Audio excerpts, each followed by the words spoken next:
Es que mientras nosotros sigamos teniendo funcionarios públicos sin identidad, sin criterio y sin responsabilidad social, nosotros vamos a tener los resultados del IFARU que hemos tenido. Yo no voy a entrar si lo recibió el hijo del político, o si lo recibió un millonario, o si lo recibió un pobre. A mí lo que me desgarra el corazón, es haber acabado con la credibilidad de una de las instituciones más importantes de este país. Y no importante por su tamaño, sino importante por su misión. Aquí hay candidatos hablando de que vamos a borrar el IFARU, de que vamos a eliminar los auxilios económicos, de que vamos a acabar con esto. Güey. Aquí el país no necesita que elimines las oportunidades. Aquí el país necesita que las oportunidades se estructuren, se haga una... Saray Pineda, ella es periodista, analista política, empresaria y radiodifusora. ¿Cómo estás, Saray? Bienvenida, buen día. Buenos días, Guillermo. Buenos días, Panamá. Buenos días a Diego, que está en controles. Gracias por la oportunidad de estar un jueves más con ustedes. Diego te manda saludos, Saray. ¿Cómo has estado? ¿Todo bien? Todo muy bien, Guillermo, viendo el país, cómo se está moviendo en estos momentos, observando cuidadosamente los riesgos que nos estamos tomando como sociedad. Sí, yo creo que en esta ocasión se ha tensado la cuerda demasiado a mi gusto y me quedo pensando que nosotros en vez de evolucionar, hemos involucionado. Estamos viendo algunas prácticas incluso que habría que buscarlas a final de los años 80 o a mitad de los años 80 que se están dando, ¿no? Un torneo electoral marcado por la incertidumbre, una incertidumbre que proviene precisamente de las esferas institucionales, lo cual es un contrasentido. Es precisamente la institucionalidad la que debe garantizar un torneo electoral prístino, sin problemas, y este es un torneo electoral condicionado, que en cualquier otro lugar incluso carecería de mucho valor, por lo que estamos viendo desde la Corte Suprema de Justicia, del propio Tribunal Electoral e incluso desde el propio gobierno, ¿no? Un gobierno que, mira, por menos de lo que hemos visto, a Marcos Robles lo juzgaron. Eh, con todavía se dan bolsas de comida, gobierno que nombra gente como loco, eh, haciendo acciones que son de campaña totalmente, como si fueran acciones de gobierno. Yo no recuerdo algo así, Sares. Bueno, Guillermo, si tú no lo recuerdas, imagínate yo en mi juventud, que tengo menos torneos electorales que tú, tampoco lo recuerdo. Me llama mucho la atención lo que está sucediendo en el país, pero sobre todo por lo que tú has dicho y sin determinar si es una autoridad o la otra, una institución o la otra. Hace muchos años tú y yo, de forma privada, venimos hablando de la falta de institucionalidad del país. Esto ha sido un debate que hemos tenido a todos los niveles, con todas las personas posibles. Es una conversación que también hemos llevado ya a niveles públicos, televisión, radio, y venimos hablando de institucionalidad y de gobernabilidad. No nos olvidemos también de la gobernabilidad. Lamentablemente, las personas que hoy nos lideran en las distintas instituciones o los órganos del Estado se han olvidado exactamente de esas palabras, institucionalidad y de la gobernabilidad. Hemos copiado los errores garrafales que se han cometido a lo largo y ancho de América Latina, nos hemos olvidado realmente de qué nos trajo aquí, qué nos trajo a la era democrática, qué nos trajo a buscar, a luchar por una democracia eh, eh, que no teníamos, pero que teníamos más estabilidad y teníamos más gobernabilidad, teníamos más institucionalidad, nos gusta o no, querramos aceptarlo o no, pero teníamos menos riesgos. Al final, hoy estamos en una era democrática que no hemos sabido valorar, que no hemos sabido respetar y que tampoco estamos cuidando, Guillermo. Y todo lo que no se valora, lo que no se respeta y lo que no se cuida, se pierde. Y lamentablemente nosotros no hemos prestado atención a lo que ha pasado, como he dicho, a lo largo y ancho de América Latina. No hemos prestado atención para corregir el rumbo. Hemos prestado atención para cometer los mismos errores y no hemos prestado la suficiente atención para no poner en peligro no solamente nuestra democracia, sino nuestra estabilidad económica, porque sin economía no hay sociedad, sin dinero no hay sociedad, nos gusta o no. Lo que habría es una barbarie en las calles tratando de sobrevivir, como hemos visto en otros países. Guillermo. Y la verdad es que, ahora que lo decías, mira, hasta los militares guardaban un poquito más las formas. Al final te robaban las urnas, ¿no? Te llegaban con las pistolas y todo lo demás, y el día de las elecciones se llevaban las actas. Pero era el día de las elecciones. Ni siquiera hemos llegado allá. Ni siquiera hemos llegado allá. Yo a 15 días todavía tengo por lo menos 2 candidatos que no sé si los van a terminar inhabilitando. Eh, Así y así, realmente no se puede. O sea, todavía falta incluso uno de los debates que la verdad, Saréis, y eso también quería hablarlo antes de irnos a la pausa, los debates han sido un fracaso. O sea, después del fracaso del primero, la audiencia que ha tenido los siguientes debates ha sido no mínima, ínfima. Eh, entonces, el panameño, tras que ya le costaba informarse, con estos shows televisivos que han hecho, no hay forma de que la gente sepa qué es la diferencia entre uno y otro. Guillermo, voy a empezar por el primer punto, la inhabilitación de posiblemente 2 candidatos. Recordemos que en la papeleta de los 8 candidatos tenemos judicializados 3. Uno es Rómulo Rux por su supuesta adquisición de la ciudadanía americana y, y el no restablecimiento de los derechos ciudadanos panameños como ciudadano panameño. La otra es la diputada Zulay Rodríguez, que entiendo ya presentó un acuerdo entre las partes, y un acuerdo o un arreglo entre las partes es inmediatamente la terminación de un proceso judicial, que en este caso recordemos que no es con el Estado, sino que es un proceso judicial privado. Lamentablemente estamos viendo exabruptos también por parte de la Corte en este sentido. Esperemos a ver qué sucede. No conozco a detalles los delitos por los que se les acusa, ya que a la diputada tampoco se le ha podido imputar cargos, pero la realidad es que un acuerdo entre las partes en cualquier punto del proceso judicial, mientras no exista condena en firme, es admisible e inmediatamente es un paso para que se archive el expediente. Es el paso final para que se archive el expediente. 3. El otro candidato es José Raúl Mulino. En el caso de Rómulo Rux, el proceso no ha avanzado en absolutamente nada. En el caso de Zulay Rodríguez, bueno, lo acabo de explicar. En el caso de José Raúl Mulino, que es el caso de la inhabilitación electoral, mira, este expediente lo tiene el magistrado Olmedo Arrocha, quien le está dando un curso normal a la demanda. No le he visto ni rápido ni lento, he visto un curso normal en la demanda. Lo que pasa es que como nosotros los panameños le estamos prestando atención al proceso o al procedimiento, estamos más claros de lo que está aconteciendo y de dónde se encuentra el expediente y cuáles son los tiempos. En este momento se encuentra en fase de alegatos, en donde las partes interesadas puedan presentar una opinión al respecto de la demanda de inconstitucionalidad. Pero no quiero hablar exactamente del proceso porque yo creo que ya los abogados han hablado Sí, aquí mucho. el Yo doctor quiero hablar, yo José quiero Abel hablar, Guillermo. Almengor, el doctor José Abel Almengor nos explicó que lo que seguía después de una forma normal, y la verdad es que con los tiempos mínimos, o sea, con justo lo rápido, Yo, queda mucho después de las elecciones. yo quiero basar mi criterio como analista política, Guillermo, en la necesidad que tiene la Corte. Yo creo que se ha desnudado completamente la necesidad que tiene la Corte de tener magistrados de distintas áreas de la práctica del derecho. Escucha lo que acabo de decir. Magistrados de las distintas áreas de la práctica del derecho. ¿Por qué digo esto? Quedó desnudo en la demanda de inconstitucionalidad con el contrato minero. No pensé volverlo a ver, pero lo vuelvo a ver ahora con la demanda de inconstitucionalidad a un candidato presidencial. Olvidémonos del nombre del candidato presidencial, sea cualquiera de los 8.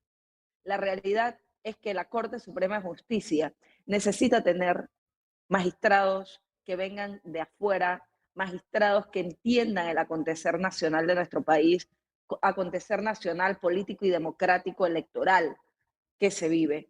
Y yo creo, mira, Guillermo, yo he tenido la oportunidad de conversar con el magistrado Arrocha una sola vez cuando lo entrevisté, y me dijo, deja que mis fallos hablen por mí.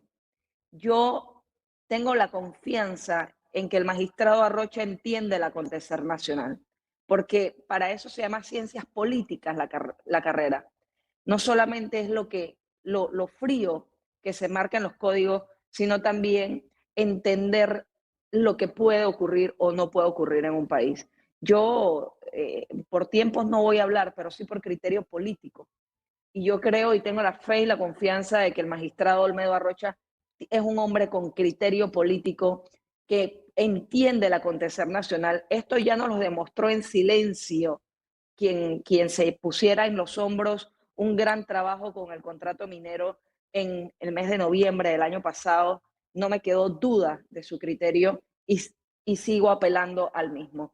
Mientras nosotros sigamos pensando como sociedad que los magistrados solamente tienen que venir de adentro del sistema judicial, vamos a tener tropiezos grandísimos como los que hemos tenido durante esta Corte Suprema de Justicia.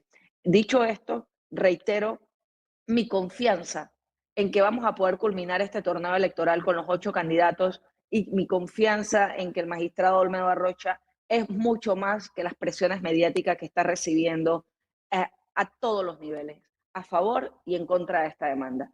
Para mí, el magistrado Arrocha es un hombre con criterio político y nos los va a demostrar una vez más, Guillermo, por el bienestar de nuestro país. Saris, déjame ir a la pausa y regresamos de inmediato aquí con Saris Pineda en el Sillón de Ancón por Radio Ancón. Y estamos con Saris Pineda en el Sillón de Ancón, la columna de opinión de A Diario. Saris, el gran escándalo de la semana ha sido lo del IFARU, las famosas ayudas económicas. Yo he conversado por lo menos con 2 o 3 personas, que me cuentan que la cosa no es como la ponen en el papel, que no recibieron tales montos, que sí recibieron alguna ayuda económica, pero condicionada, bueno, una cosa toda complicada. En los 3 casos iguales. Pero, dicho esto, también sé de alguna gente que realmente sí, o sea, le dieron la plata y adiós. Y el problema es el siguiente, yo no me voy a meter con quién fue y quién no fue. Yo me voy a meter con la falta de transparencia de algo que en algún momento fue un orgullo. O sea, cuando tú decías que eras becado del IFARU, tú eras una persona, eso era un estatus. Ahora se ha convertido en una especie de financiera en la cual cada gobierno, porque no es este gobierno, ya recordemos que en la administración anterior también pasó y con varias figuras destacadas. Lo que pasa es que como eran influencers, hubo un apagón informativo porque eran amistades de varios por ahí y se apagó el tema. Pero bien, pues ahora lo que ha pasado es que, bueno, es tanta gente que no se pudo hacer eso. Pero ahí están, en esa lista que dio el diario de la prensa, tiros y troyanos, culpables e inocentes. Y lo peor es que, según el propio diario de la prensa, hay otro listado que la Contraloría General mantiene como reservado, supuestamente, según el diario La Prensa. Yo lo que no entiendo es por qué el IFARU no puede ser una institución transparente, porque estos son dineros públicos. O sea, esto no es una banca privada. Estos son dineros públicos. Si yo quiero acceder a una beca, yo no debo tener ningún problema de que la gente sepa que me están pagando el Washington University porque quiero estudiar política. ¿Me entiendes? Nadie tiene por qué no, o sea, no debe haber un secretismo en la utilización de fondos públicos en el país para nada, porque por eso son públicos. Porque tú debes saber no solamente cómo los recibes, sino también cómo los administras. Y esa es la parte que a mí me molesta, que hemos ido avanzando en la democracia a una democracia oscura, una democracia de cloaca en la cual no se sabe cuáles son los fondos. ¿Y quiénes son los perjudicados? Los propios ciudadanos, porque a veces se quedan hasta los inocentes metidos en estos problemas. Entonces, ¿cuándo vamos a transparentar la cosa pública? Guillermo. Sarex. ¿Dónde está la ANTAI? Buena pregunta. ¿Dónde está la ANTAI, que es la institución encargada de generar las políticas públicas? Cada vez que veo fotos de ella, abierto. Cada vez que veo fotos de ella está viajando. Esa sí viaja. Esa sí le ha ido bien con los viajes. Todas las SAR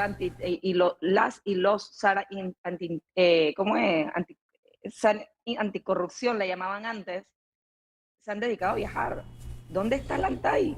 Sí. Transparentar la cosa pública. ¿Te acuerdas es una? Responsabilidad de la ANTAI. ¿Te acuerdas una que fue? ¿Te acuerdas una que fue a un evento anticorrupción en Moscú, en Rusia? y más allá de Lantay, Guillermo, yo te voy a decir que este escándalo del IFARU a mí me duele mucho. Bueno, yo soy hechura de la educación pública de mi país y, y me duele mucho porque yo tenía mucha fe y esperanza en el antiguo director del IFARU, Bernardo Menezes, porque es un muchacho de extracto humilde y que también venía de la hechura pública. Y en su momento pensaba que con la disciplina torrijista que profesaba, iba y con su propia experiencia, iba a poder trasladar esos recursos que tampoco sabíamos que estábamos hablando de tantos, tantos y tantos millones de dólares. Yo sentía que era la bonita oportunidad de trasladar esos recursos a la clase pobre, más pobre de nuestro país. Porque si tú eres pobre quieres, y surgiste, tú quieres que los demás surjan. Lamentablemente eso se le quedó a Bernardo Meneses en un discurso y se ha convertido en un gran traidor de la clase humilde y de los estudiantes del sector público de nuestro país. Con esto no estoy discriminando a los del sector privado, pero se supone, Guillermo, que una de las estructuras del ideario torrijista era que surgieran los que menos tenían y de ahí nace la clase media y de ahí también nacieron muchos de los ricos de nuestro país que salieron a formarse al mundo y retornaron a servir a quién? Servir a Panamá. Pero también sentía y creía que era un hombre que tenía el criterio suficiente para dejar en este país el legado de más médicos, de más especialistas, de mejores, de profesores mejor formados en distintas lenguas, de ingenieros, de técnicos, de lo que nosotros hoy necesitamos. Mientras el IFARU siga siendo manejado, como ha venido siendo manejado históricamente en la era democrática, no como un botín político, fíjate, pero sí como una banca privada de no retorno, como tú lo acabas de llamar.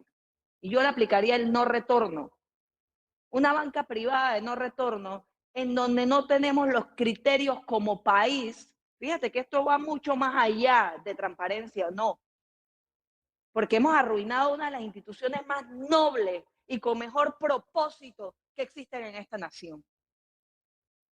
El tema aquí no es regalar los dineros del Estado por regalarlos. El tema aquí es decir, perfecto, ¿qué necesita el país? Para eso hay múltiples estudios de la búsqueda del talento. ¿Qué necesita este país? Nosotros necesitamos ingenieros, arquitectos, médicos. Bueno, perfecto. Aquí hay 10.000 becas para traer 10.000 ingenieros, 10.000 becas para traer 10.000 maestros que hablen 3 lenguas. Vamos a traer 10.000 becas para distintas especialidades médicas. Vamos a agarrar y vamos a mandar a 20.000 muchachos a que estudien servicios navieros en Japón o donde pone el país que a ti te dé la gana, porque esas son las necesidades de mi país.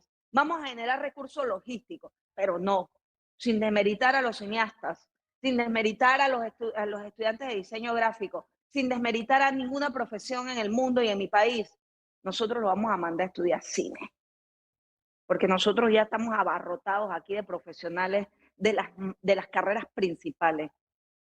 Aquí el gran traidor de la esencia de la educación ha sido Bernardo Menezes. Él era el primer filtro en el IFARU.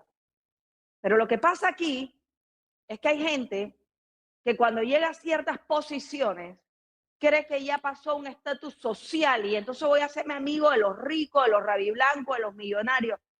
Hoy, esos ricos, esos millonarios y esos rabiblancos que tienen derecho, como todos nosotros, a optar por los beneficios que se generan en este país, porque una cosa son tus derechos como ciudadano y otra cosa son tus deberes éticos ante la sociedad. Son dos cosas completamente distintas. Ni siquiera se acuerdan quién es Bernardo Menezes. Ni siquiera. Pero aquel niño o aquel muchacho que dejaste sin oportunidad, que viene de tu barrio, ese sí se acuerda quién eres tú. Y se va a acordar toda la vida que le negaste la oportunidad de estudiar una carrera universitaria en otro país. O incluso aquí mismo en Panamá. Y te voy a decir, más allá de eso, Guillermo, el pueblo de Arraiján tiene una gran responsabilidad de dar una lección a quien ha traicionado su esencia. Olvidémonos de a quién se le dio el dinero, sino de quién ha traicionado la esencia de venir de abajo y de decirse y llamarse torrijista, cuando el verdadero y diario torrijista era hacer surgir a los que menos tienen. Con $100,000, con $100,000 bien negociado, Guillermo, tú agarras 3 niños. Pero para ser justa, en números claros, en blanco y negro, 2 niños de la educación pública los metes desde maternal o kinder en un colegio privado de nuestro país de mediana categoría. En sexto grado, ese niño te habla 2 lenguas perfectamente. En sexto grado, ese niño tiene una educación aspirando a primer nivel.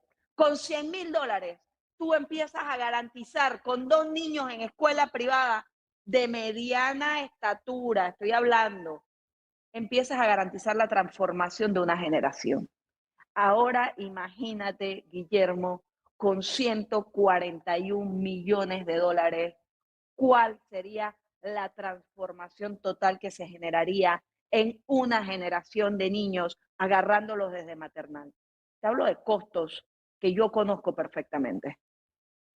Imagínate la transformación en la sociedad para el país que hubiésemos generado. Lo que pasa aquí, Guillermo, es que mientras nosotros sigamos teniendo funcionarios públicos sin identidad, sin criterio y sin responsabilidad social, nosotros vamos a tener los resultados del disparu que hemos tenido. Yo no voy a entrar si lo recibió el hijo del político, o si lo recibió un millonario, o si lo recibió un pobre. A mí lo que me desgarra el corazón,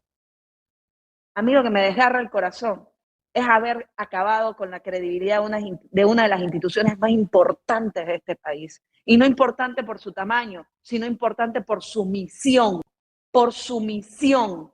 Y aquí se jactan de hablar de Torrijos. Dejen morir al viejo en paz, porque ya lo hemos matado en vida al traicionar su ideario. Y esa es la realidad. Y sabes algo, Guillermo, con lo que cerraba una conversación ayer y decía, el Partido Revolucionario Democrático lleva presidentes a la presidencia de la República. Los presidentes del Partido Revolucionario Democrático han llevado al PRD al más grande congelador político que hemos visto y que seguiremos viendo en la historia. Ya lo vivimos hace 15 años. 10 años le tomó al PRD salir del congelador político y volver a la presidencia de la República, con un mejor gobierno, con una mejor estructura política, con mejores resultados. Imagínate ahora cuánto tiempo le tomará reestructurarse y volver a ver el sólido presidencial. El partido es el que carga la responsabilidad, no los presidentes. El partido es el que paga el alto precio, no los presidentes, pero es el partido que los lleva a conocer el verdadero poder. Y esto es lamentable.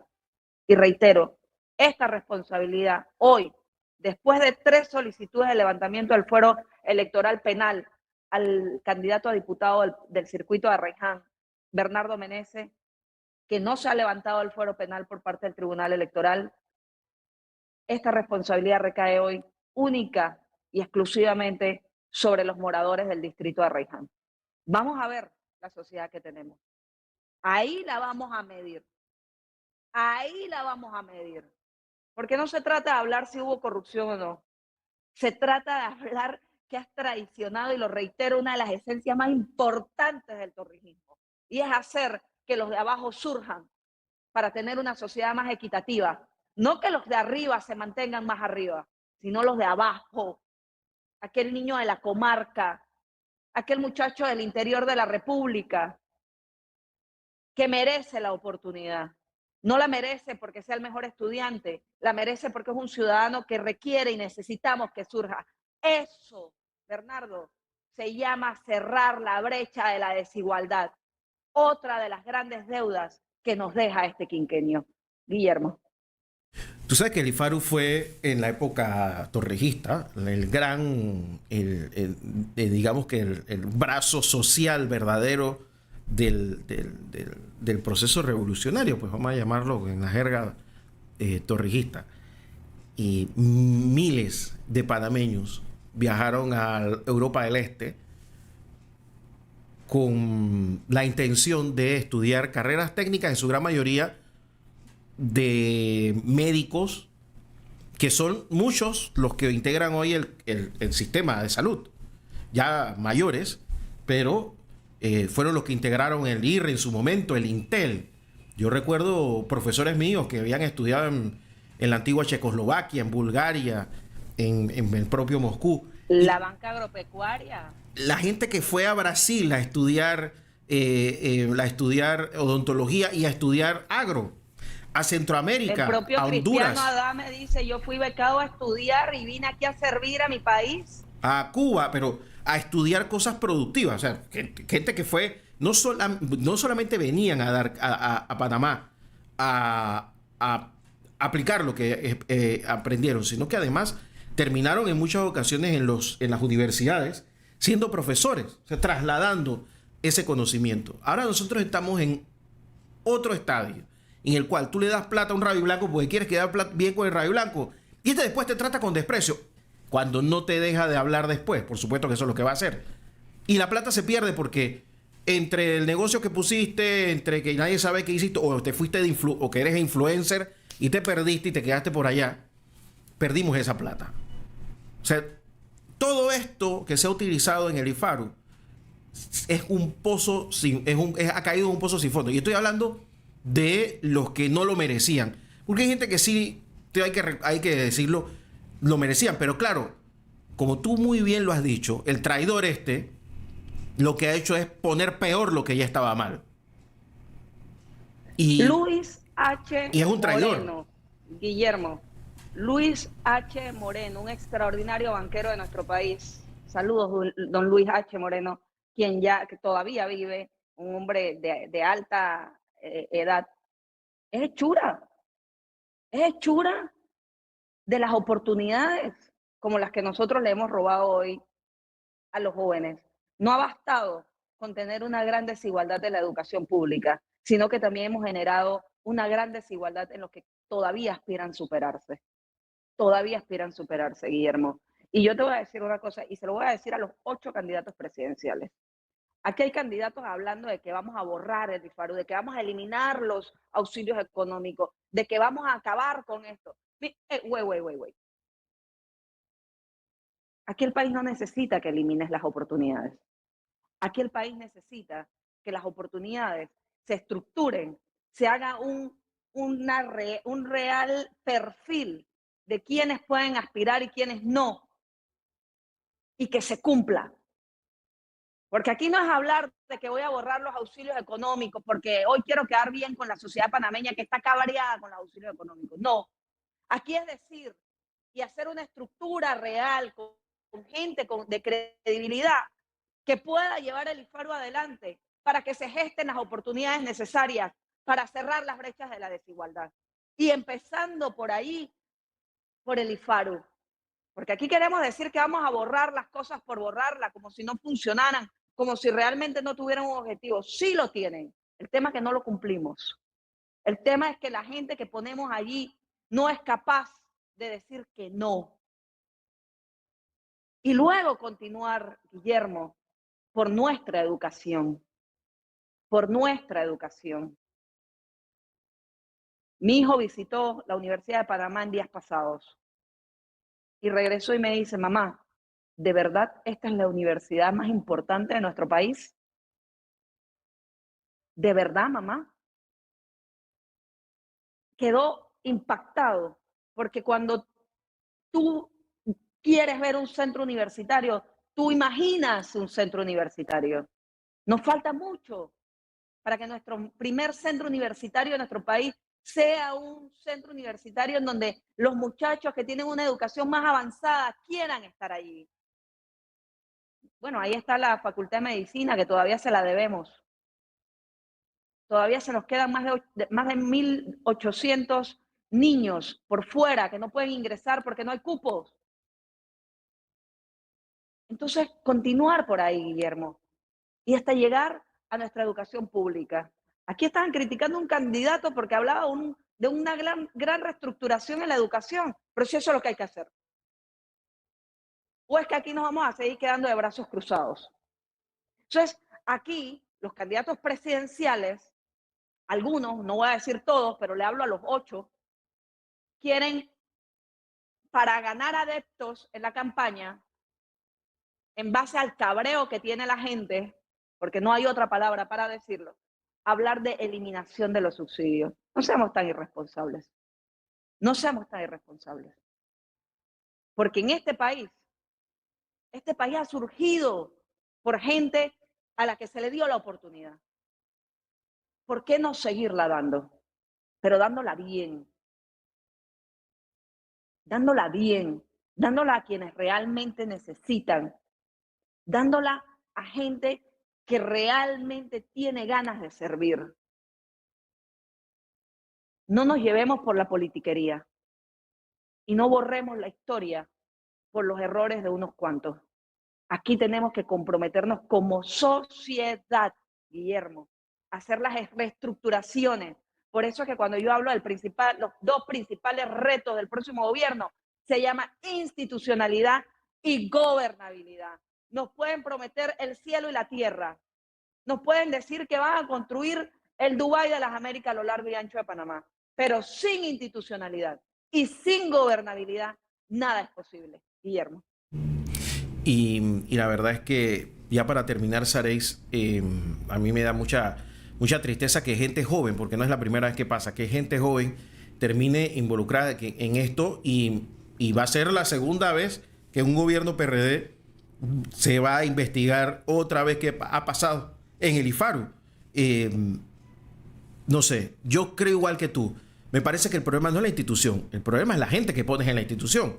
No la puedes. Es que es obvio, no puedes poner a alguien con intereses creados. O sea, tú pones a una persona joven, asegúrate que tiene sus valores claros, pero visto lo visto, tampoco había mucha supervisión, ¿sabes? Porque, ojo, este tipo de cosas tú las ves. Estas cosas te llegan, tú te das cuenta. Y tú y yo sabemos que en muchas ocasiones la mayor parte de este tipo de movimientos que se dan en estas instituciones no se hacen por mutuo propio, sino con la colaboración de los de arriba. Entonces, sí es verdad, aquí estamos señalando al responsable directo, pero aquí deben haber responsables intelectuales seguros, ¿sabes? Por supuesto, Guillermo, por supuesto. Ahí entonces nos llevamos a preguntar dónde está el secretario de Metas de este gobierno. Nos volvemos a preguntar dónde está el ministro de la Presidencia y dónde estuvo durante estos 5 años. Y nos hacemos muchas otras preguntas de grandes ausentes. ¿Dónde estuvo el presidente de la República, Guillermo? Porque al final del cuento, esta es una historia o un escándalo que se venía cociendo desde hace 4 años. Se viene hablando de esto. Y se venía hablando de a poco. Ahora el diario La Prensa publica, entiendo que la mitad, y es un gran escándalo. Imagínate cuando se publique la otra mitad. Es otro gran escándalo. Entonces me pregunto, ¿dónde está el presidente de la República que no llamó y dijo, señor Nando, como se le dice a Bernardo, Nando, ¿qué está pasando? Para la mano. No se te vaya la mano en pollo, como se dice en buen panameño.